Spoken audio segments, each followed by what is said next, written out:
investment channeled into production, manufacturing, and value addition. Every dollar invested translates into meaningful job creation and economic growth, the president added. He emphasized that while the government creates jobs, 40,000 teachers, 18,000 medical staff, and positions in the army, police, and other departments, the private sector, and remains the largest engine of employment. The Trade Kings plant alone will process 120,000 metric tons of maize annually, creating stable markets for farmers and supporting related industries.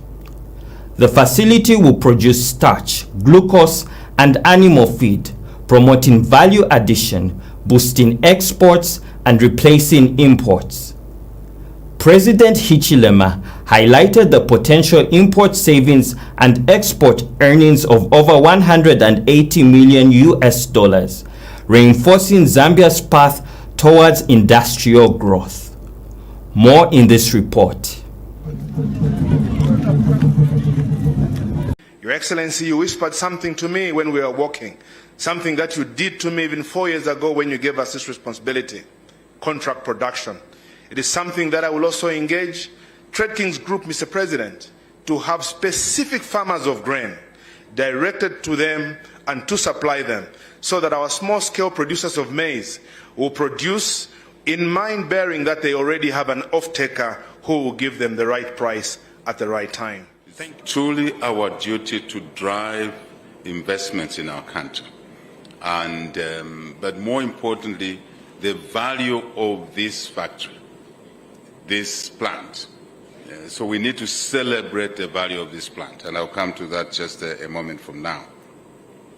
And today signifies really what I may call beyond the Kingsworth Group and Trade Kings corporate success, but also a national milestone in our quest to industrialize our country, in our quest to value add. We talk of capital, mobilization. I'm talking of the growth, economic growth and more growth agenda. We are talking about capital mobilization, obviously at a fair price. We talk about technology. You can see it here. We talk about the issue of value addition. You can see it here. And many other components. I think that's what we need to celebrate. I see when Mr. colleague was speaking from Trade Kings, people were looking at him, he was churning out figures. Those are important figures to our economic growth and more growth agenda. Your Excellency, you whispered something to me when we were walking, something that you did to me even 4 years ago when you gave us this responsibility, contract production. It is something. Mozambique's President Daniel Chapo is expected in Zambia tomorrow for a 2-day working visit at the invitation of President Hakainde Hichilema. President Chapo will also attend Zambia's 61st Independence Day celebrations as a guest of honor. During the visit, the two presidents will hold talks at State House in Lusaka, reviewing existing agreements and exploring new areas of cooperation. In a statement read by Foreign Affairs Minister Mulambo Haimbe, said the visit highlights the warm and enduring friendship between Zambia and Mozambique and marks an important step in deepening regional cooperation on trade, peace, and stability. Over to the Copperbelt Province. Copperbelt Province has recorded the highest number of new voter registrations during the first phase of Zambia's mass voter registration exercise, with over 16,500 new registrants. Luapula followed with 14,106 new voters, while Southern Province registered 11,223. The Electoral Commission of Zambia says more than 200,000 voters were captured nationwide from October 13th to the 16th, including 95,900 new registrations and 104,000 updates such as replacements, transfers, and corrections. Chief Electoral Officer Brown Casaro urged citizens to rely on official ECZ platforms for verified information, warning that spreading false statements will attract legal action. The registration exercise continues in 6 phases across all 156 constituencies, from 8 a.m. to 5 p.m. daily, including weekends. More in this report. During phase 1, the Commission has recorded a provisional total of 200,080 registrations, broken down as follows: 95,907 new registrations. So these would be what we refer to as first-time voters. 95,907 new registrations, further broken down as follows: males 43,587 and females 51,346. In terms of updates, we have 104,173 updates. These include transfers and replacements. The following is a provincial outlook of the new registrations for phase 1. So this is the breakdown per province. I'll only speak to the totals. I think at some point, corporate affairs will share the statement that the details numbers can be extracted therefrom. So in terms of new registrations by province, in alphabetical order, so Central Province has recorded 5,148, Copperbelt Province 16,550, Eastern Province 7,973, Wapula Province 14,106, Lusaka Province 9,248, Muchinga Province 3,990, Northern Province 8,939, Northwestern Province 8,244, Southern Province 11,223, and Western Province 10,486, bringing the total to 95,907.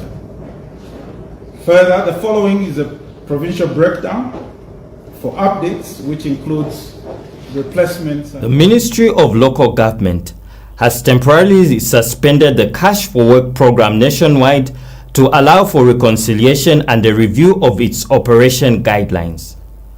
Permanent Secretary for Administration, Dr. Gabriel Pollens, says the suspension will enable the ministry to establish a more robust system to prevent double dipping of government resources. He disclosed that the ministry has an outstanding balance of 23 million kwacha in unpaid wages, adding that funds have already been allocated to clear the arrears.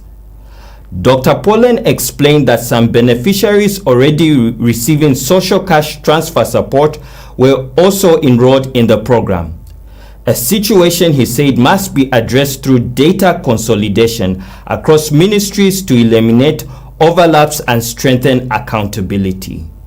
More in this report. So today's interaction is primarily a follow-up to what happened last time, where we provided an update on CDF, but we also clarified some of the programs or projects that are being undertaken under the Ministry of Local Government and Rural Development. So in terms of CDF, we know that the 2026 allocation has increased to 40 million kwacha per constituency.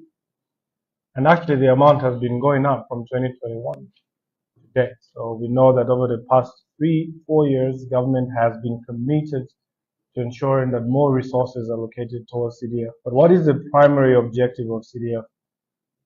CDF, by now, we should know that it aims to drive local development, to empower communities using a decentralized approach. Now, how do you empower people if you don't give them resources? And that's the question that CDF answers. Not only are systems and mechanisms designed in a way that there's local participation, the systems and mechanisms empower local participation by provision of resources, and we call those resources the Constituency Development Fund. So we wish to give an update today in terms of the allocation that government has promoted around that. So we know, for example, that through this allocation of resources, CDF remains a pragmatic tool for local development at the community level, but when we aggregate the individual success stories, we come up with a macro picture that reflects the significance of CDF in transforming and bringing about progressive lifestyle changes in the local. Zambia Police Service has reported a 12.9% increase in road traffic accidents between July and September 2025. A total of 10,126 accidents were recorded, compared to 8,970 during the same period last year. Of these, 583 were fatal, resulting in 753 deaths and nearly 1,900 serious injuries. Lusaka province recorded the highest number of accidents at over 5,200, followed by the Copperbelt and Central provinces. August was the worst month with more than 3,600 cases. Police also revealed that 387 children under 16 were involved in accidents, 73 of whom died, mostly as pedestrians or passengers. Motorcycle accidents remain a major concern, with over 1,100 cases, causing 159 deaths and over 500 injuries. The main causes include excessive speed, misjudging distances, and disobeying traffic rules. Traffic offenses also rose by 23%, with more than 49,000 cases generating 22.5 million kwacha in fines. As the festive season approaches, police say they will intensify enforcement and public awareness campaigns. This is according to a statement issued by Police Deputy Public Relations Officer Godfrey Chilavi. Minister of Foreign Affairs and International Cooperation, Honorable Mulambo Haimbe, today received letters of credence from Her Excellency Dr. Seja Farouk Abdallah, the newly appointed UNICEF country representative to Zambia. Mr. Haimbe expressed the government's appreciation for UNICEF's long-standing partnership in advancing child rights and welfare.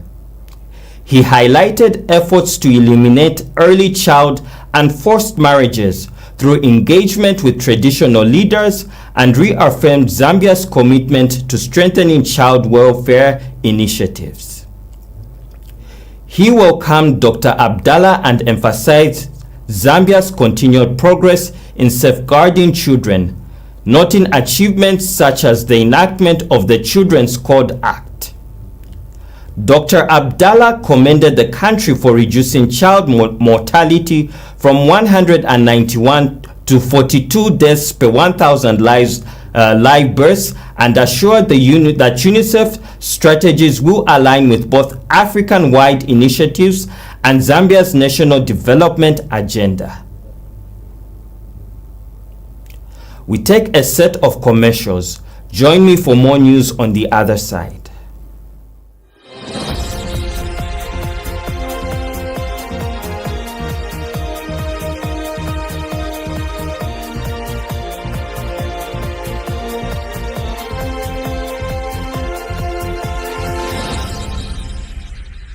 Christ Life Church presents Women Flourish Conference. Luke 10 verses 38 to 42. Theme: at the feet of the Master, the woman after God's heart. Dates: 31st October to the 2nd of November 2025. An amazing time to share the word from Friday 13 to 17 hours, Saturday 8 hours to 17 hours, Sunday 8 hours to 12 hours. Simply call the hotline on +260 9780 Host Dr. Ngoma Chela. Guest Pastor Martha Chishimba. Guest Pastor Catherine Sheila Mulea. Guest Pastor Favor Moses. Pastor Libby Mwale. Speaker Mildred Mutesa. Come through to plot number 4, Zambezi Drive, Ibex Meanwood. Women Flourish Conference.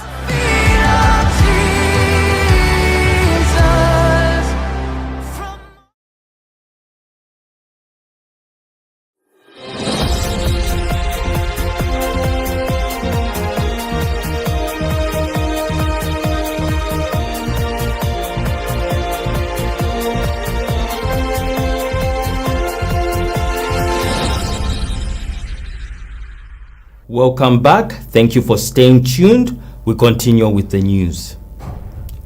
The Minister of Green Economy and Environment, Mike Elton Mposha. Mr. Mposha said climate shocks continue to threaten livelihoods and economic growth across Africa, underlining climate action with Zambia's development priorities. UNDP President Representative Dr. James Wakiaga called for predictable and inclusive financing to make Zambia's climate commitments meaningful. More in this report.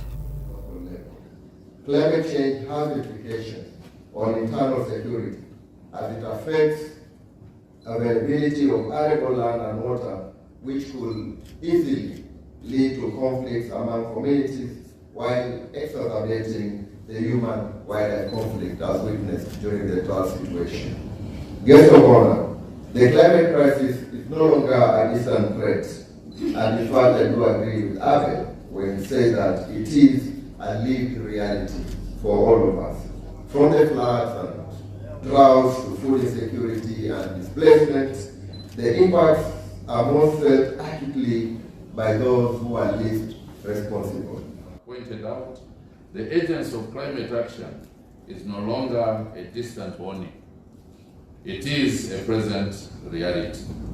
From declining river water levels to erratic weather patterns, the impacts of climate change are intensifying, and they are disproportionately affecting the most vulnerable among us, especially women, young people, children, and persons living with disabilities. The Ministry of Small and Medium Enterprise Development has celebrated Zambia's growing fashion and textile industry at an event held at Sarai Gardens in Lusaka West. The showcase brought together entrepreneurs, SMEs, and industry players to explore opportunities for growth and innovation. Minister Elias Mubanga reaffirmed government's commitment to supporting the sector, while permanent secretaries Chama Fumba and others emphasized its role in driving economic growth and job creation. The event also provided a platform for networking and sharing ideas, positioning Zambia as a hub for creativity and entrepreneurship in the region.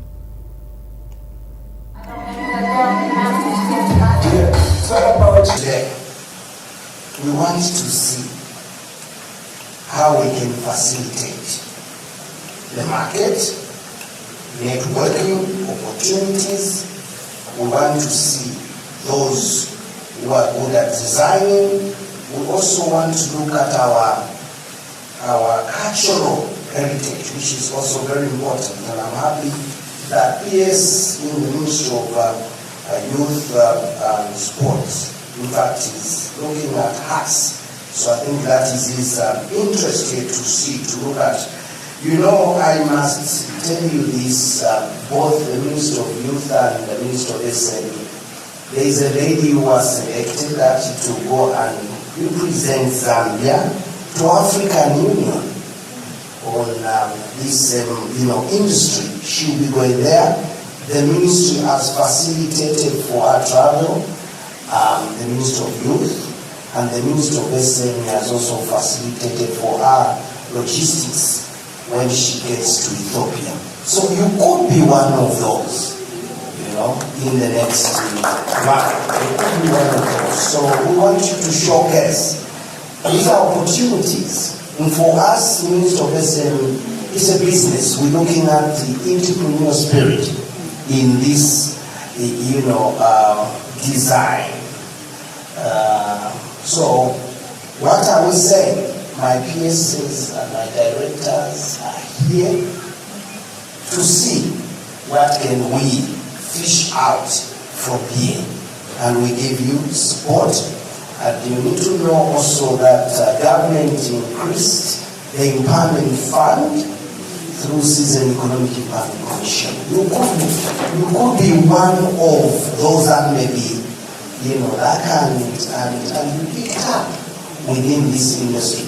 I think PS will need to see, things that are pitching it, and we facilitate for some of these to have access to this empowerment fund to try and scale up, their business. So this is a beautiful, beautiful idea. We want to say, each design is a testament to the Zambian talent, resilience, and enterprise. So we also want to say we recognize those that have, sponsored this event, which is quite colorful. We're sitting in here, at least to be able to be watching these who will be moving around with some stylish walking. I think it will be through the screen. I hope so. Maybe that's why the screen is there. We should be able even to. We want to say thank you for that company who has provided that. And I still want to say thank you to Sarai Gardens for your sponsor to give us this, this once again. And then to the bank, the First Alliance Bank, we also salute you for this partnership. This is why, government through the president created the public-private dialogue or partnership. The government of China has donated $3.5 million towards Zambia's drought response to support communities affected by the 2023-2024 dry spell. Vice President Mutale Nalumango described the donation as a reflection of Ubuntu, the spirit of solidarity and compassion. Speaking during the handover at the Disaster Management and Mitigation Unit in Lusaka, Mrs. Nalumango said the funds provided through the World Food Programme will procure over 5,600 metric tons of maize to benefit 188,000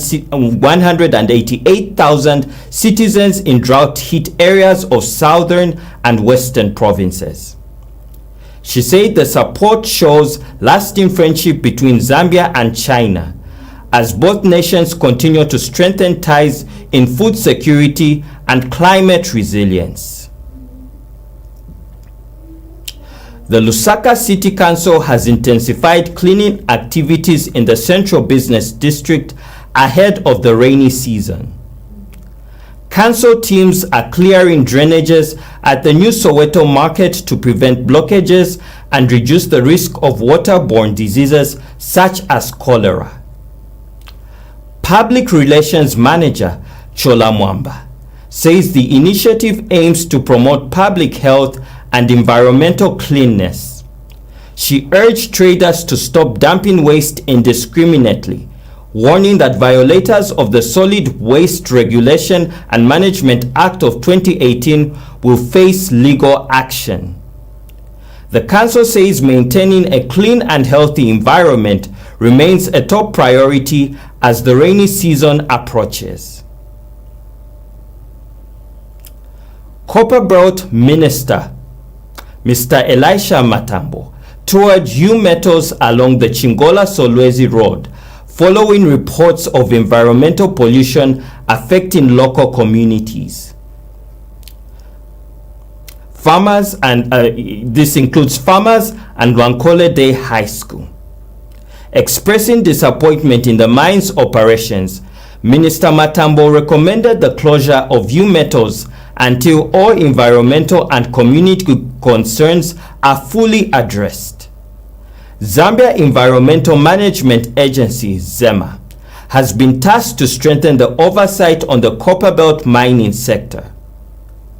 The minister stressed that while government under President Hakainde Hichilema welcomes investment, it cannot come at the expense of public safety or the environment.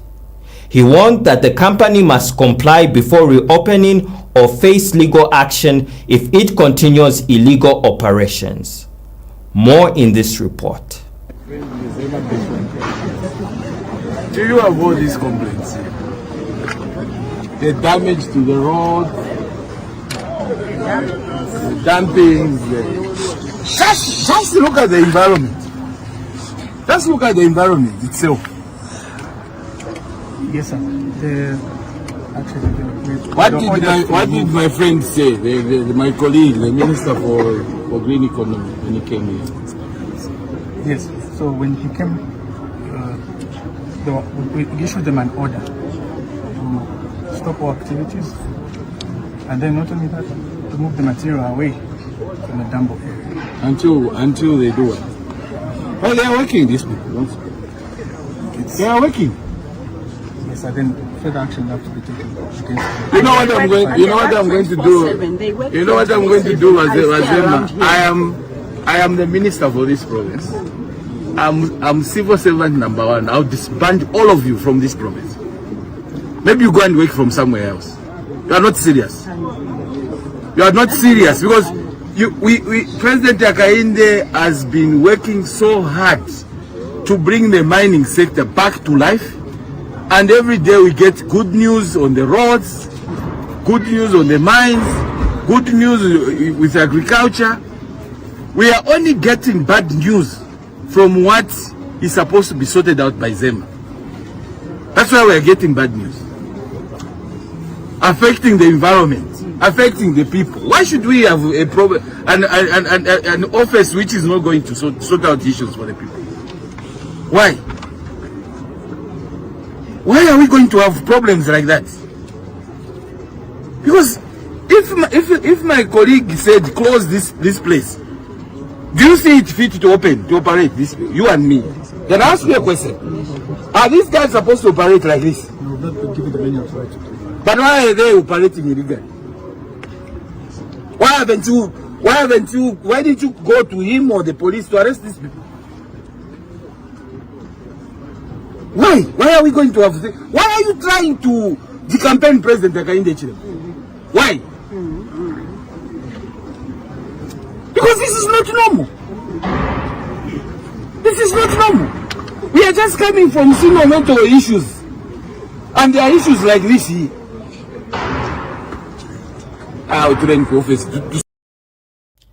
Civil society organizations have praised the Green Living Movement for 25 years of promoting sustainable development, particularly its stance against genetically modified organisms. The commendation was made during the GLM Silver Jubilee celebrations in Lusaka. Miga, reflecting on his early work with GLM, highlighted the organization's efforts to oppose GMOs in Zambia and noted its continued impact even after his transition to serve the children of Zambia, including visits to field offices in Serenje district. He also observed GLM's growth beyond environmental advocacy into broader development areas with expanding presence in Sinazongwe and praised its positive impact on communities nationwide.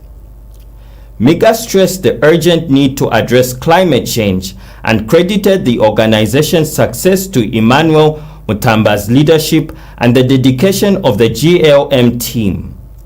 More in this report. This organization has grown and is transformed to be one of the organizations that are recognized within the space of environment.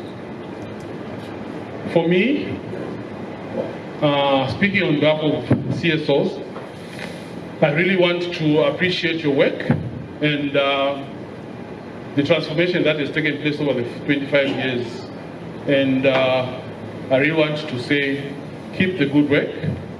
Keep on transforming the lives of the people that we are working with.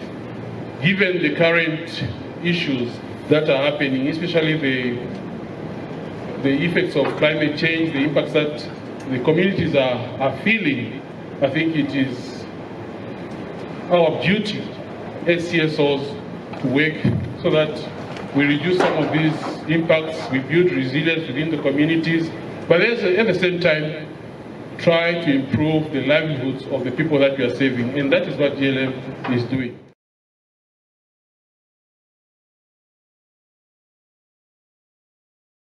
The government has allocated a 2 million kwacha grant to support climate change mitigation and adaptation to vulnerable districts across Zambia.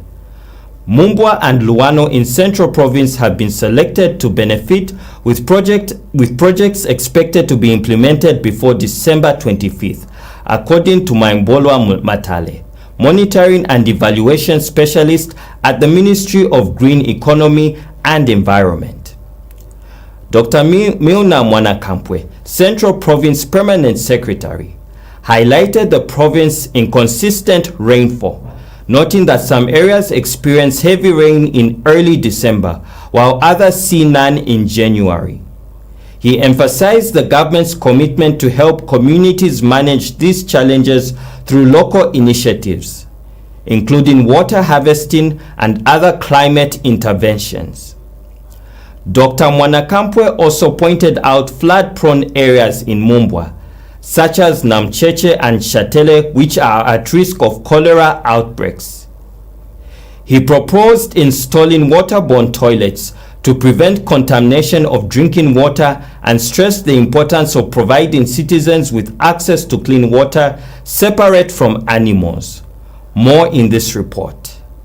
So what we're providing are small grants, a government-sponsored initiative. This is government funds, taxpayers' money, 1 million for each district that's being allocated to showcase different climate mitigation and adaptation projects to target the most vulnerable communities in the selected districts.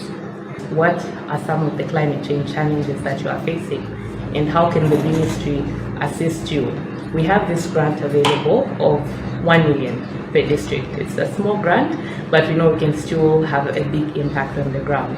So we have 1 million available for each district, and we have 2 districts for each province, which makes it 2 million for Central Province. So today we had an engagement facilitated by Provincial Planning Unit, where we got to meet with the different technocrats from water, from forestry, from fisheries and livestock, and really just get input and insights into some of the challenges they're having in the different districts, whether it's drought or flood, noting that Central Province is a very unique province. You experience both extremes, whether it's floods or droughts. And following from that engagement, we're guided that maybe it's best to direct these projects towards Luano and Mumbwa. We're informed that Luano has very few interventions currently taking place, and the team strongly felt that they would want to take one of these projects to Luano district, allocating one. I'm learning that the resources that government has put at the people's disposal is going to the communities. The communities themselves will decide, but we can also guide them and say one of the main issues that we need to look at is the issue of semi-mechanization, where farmers can come together and agree to do a lima each, because once you do to Luano, and then the other 1 million. Zambia is set to host its largest micro, small and medium enterprises MSME, and cooperatives endeavor drawing entrepreneurs, investors, and policy makers from across the country and beyond. Under the theme Building Resilient and Competitive MSMEs for the African Continental Free Trade Area, the two-day event from October 30th to 31st, 2025 will feature exhibitions, networking, and investment opportunities aimed at boosting Zambia's entrepreneurship sector. The endeavor will be officiated by President Hakainde Hichilema, with entrepreneurs from all 10 provinces showcasing innovations that position Zambia's small and medium-sized enterprises to compete regionally and globally. More in this report. But in this case, they're not paying any money, either to government or to the mall. It's absolutely free. So we don't expect that cost build-up to come up in the goods and services. So do not be discouraged. Please go to the mall and go out there and support our SMEs. Okay, yeah, that one is very, very understood. It's just that there'll be people out there will be thinking, I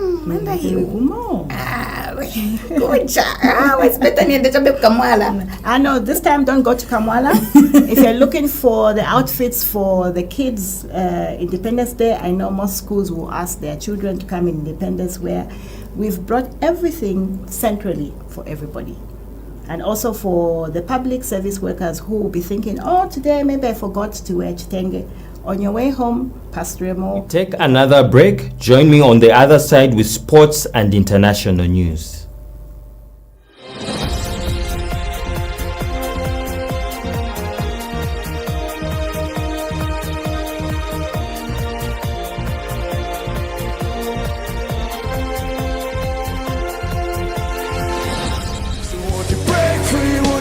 This is Breaking Free. I have to say, mental health was not my first choice. Okay. So this is my second career. I was very fortunate when I came out of school. I went into a career in marketing, advertising and sales. Because I was a pastor and a businessman. So every time when I go for business dinners with my clients, some of them would say, no, just drink a little bit of wine. Yeah. So again, if we are focused on areas that are negative, we are focused on our anxieties, it's going to perpetuate negativity. Remember that you have worth, you are worth it, and you are loved. If you are a prostitute and you condemn yourself, you beat yourself down, go to church anyway. If you're a criminal, you're a robber, and you think what you're doing is not right, go to church anyway. If at any time you drink, you smoke, and you condemn yourself for that, go to church anyway, because church was meant for you and I, because we are both sinners. On Breaking Free, we hope that one day Zambia shall be sober. So won't you break free, won't you break free?